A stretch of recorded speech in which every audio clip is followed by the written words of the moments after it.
미국 국무부가 후원하는 벨라루스의 독립 언론지에서 러시아와 관련된 옛 한국 고토를 주목해 눈길을 끌고 있습니다. 한국이 녹둔도와 동시에 1860년까지 우수리 현 크라이라는 지역에 대한 소유권도 가지고 있다고 밝히면서 일본의 쿠릴열도 심지어는 사할린에 대한 영유권까지 서구 언론 미국 국무부에서 정부와 자금을 받는 주요 언론사들로부터 언급되고 있습니다. 국토전략기기 우크라이나 침공 사태가 절정에 달하던 지난 2주 전 미국 국무부가 영국 정부 등 서방 정보기관으로부터 정보를 받은 벨라루스의 언론사별 사태 TV에서는 한국인들도 생소한 높은 도와 같은 한국과 러시아 간 미해결된 영토에 대해 집중 조명했습니다.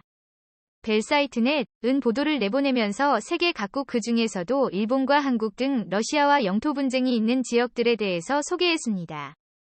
이들 지역을 우크라이나의 크림반도에 비교를 하며 보고서 형식의 글을 실은 것인데요.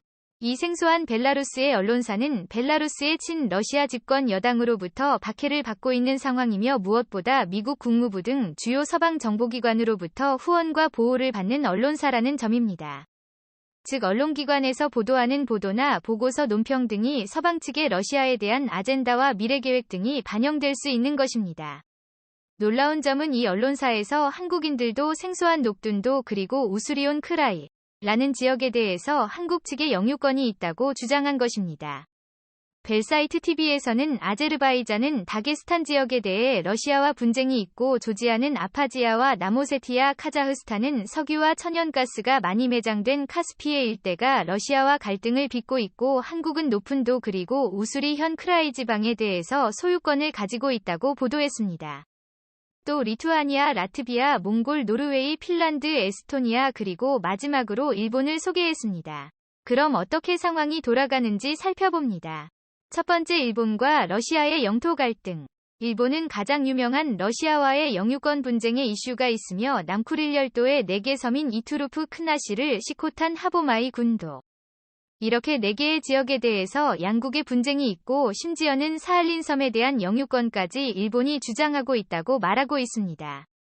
현재 일본 정부 측에서는 사할린에 대한 영유권 주장을 쿠릴열도의 4개 섬과는 다르게 이렇다 할 만한 영유권 주장을 하지 않고 있습니다. 그러나 현재 일본에서 발간되는 지도들에서 북위 50도 이하의 남사할린 지역이 어느 나라의 영토로도 표시하지 않은 지도가 여전히 많이 발행되고 있는 상황입니다.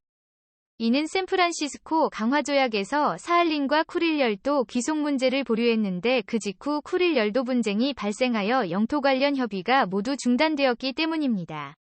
그 때문에 일본 정부 측에서는 남사할린이 러시아 영토임을 아직까지 공식적으로는 인정하지 않은 상태인 것이며 향후 러시아가 군사적으로 국제정치적으로 많이 약화되었을 때 다시금 고토를 회복하고자 한다는 분석이 나옵니다.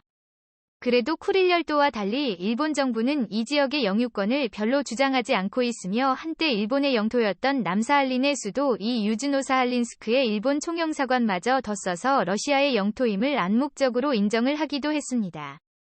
상황이 이렇다 보니 쿠릴열도와는 다르게 미국 정부에서도 사할린만큼은 러시아 땅으로 인정을 하고 있으나 최근 델 샤트시에서 보고한 남사할린에 대해서 언급한 것은 자칫 향후 러시아의 세력이 약화될 경우 사할린 일대의 영유권이 꺼릴 수 있다는 의견이 나옵니다.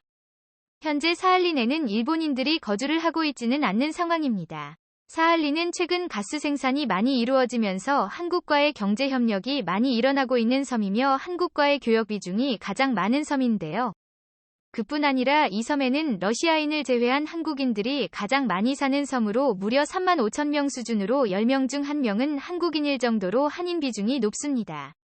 그러나 최근 들어 한국으로 동포송화 사업이 활성화되면서 기존 5만 5천 명 수준의 한인 인구가 많이 줄어들어 버린 상황이지만 여전히 한인들에 대한 비중이 높은 상황인데요. 현재 일본은 이 섬에 대해서 과거 일본의 식민지였던 가라후토 즉 50도선 이하 사할린 섬 지역에 대한 영유권 주장을 다시 할 가능성이 높다는 분석이 나옵니다. 며칠 전 러시아 정부는 탈러 전선에 나선 일본에게 보복하기 위해서 러시아-일본 간 평화조약교섭을 중단할 것이라고 말하면서 당초 예정됐던 쿠릴열도 반환의 꿈이 완전 사라져버린 상황입니다. 심지어 무력 충돌의 상황까지 빚어지게 될 경우 러시아와 일본 양 국가 간의 서쿠릴 열도 그리고 사할린 남부 지역에서 국지적인 무력 충돌이 발생할 우려가 있다는 분석이 나옵니다. 두 번째에 한국의 녹둔도와 우수리 현 크라이. 놀라운 점은 미국 국무부로부터 지원받는 벨라루스 언론사에서 어떻게 한국인들도 생소한 녹둔도와 한국의 옛 고대 영토에 대한 정보를 얻고 상세한 보고서 형태의 보도를 했는지에 대해 그 배경이 주목되고 있습니다. 때문에 녹둔도와 같은 러시아와 영토 문제가 해결되지 않은 땅들이 다시금 국제 문제화될 수 있을 것이라는 분석이 나옵니다. 벨세트 KB 측에서는 한국에서도 잘 알려지지 않은 녹둔도에 대해서 1990년 북한이 영유권을 포기한 이후로 아직 대한민국 정부는 이것을 받아들이지 않고 있다고 언급하며 아직 영유권 갈등이 미해결돼 있다고 밝혔습니다. 그뿐 아니라 추가적으로 우수리언 크라이라는 지역에 대해서도 소유권을 가지고 있다고 언급했는데요. 우수리 현 크라이 지역은 옛 발해 제국의 영역이었던 우수리스크 1지역을 의미합니다. 발해 시대의 행정구역인 솔빈부가 있던 곳으로 근대기까지 한민족이 많이 거주하다가 고려인들의 강제 이주가 시작된 지역입니다. 우수리스크는 100년 전 간도 지역과 마찬가지로 많은 조선인들이 건너가 개척을 한 땅입니다. 이 때문에 연해주 지방에서 가장 비옥한 땅으로 드넓은 평야지대가 있어 한국의 부족한 농경지를 보완할 수 있는 땅으로 평가되어 지금도 한국의 많은 영농법인들이 많이 진출해 농사를 짓고 있습니다. 우수리스크의 일대는 한카오라는 동북아시아 최대 민물 호수와 드넓은 평야지대가 있어서 만약 이곳이 한국의 영토였다면 한국의 식량 생산을 담당하는 최대의 곡창지대가 됐을 것이라는 분석이 나옵니다. 더욱이 과거 이곳은 사방이 뻥 뚫린 만주와는 다르게 산악지대를 고립되고 호수로 차단돼 있어서 많은 조선인들이 건너가 양반들이나 조정 청나라의 간섭을 받지 않고 광활한 농경지를 일굴 수 있었습니다.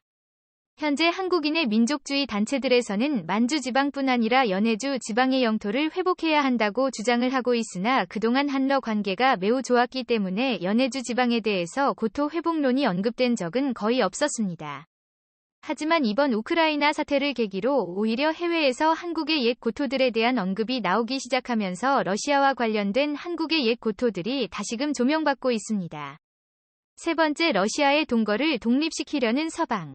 현재 서방 진영에서는 러시아 동부 블라디보스토크과 사할린 쿠릴 일대의 러시아 연해주 지방을 분리 독립시키고자 하는 움직임이 있습니다. 호주 싱크탱크로의 연구소에서는 최근 극동 러시아 지방에서 민주주의 시위가 일어나고 있으며 반푸틴 반모스크바 정서가 일어나고 있다고 언급하며 조만간 연해주에서 극동 러시아 지방이 분리 독립할 가능성이 있을 것이라는 보고서를 내놓았습니다.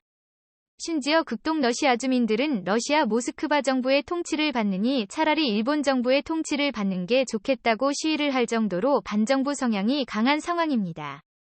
개발이 너무 정체돼 있어 취업할 곳이 없고 청년들의 미래가 없기 때문에 불만이 폭발한 것입니다.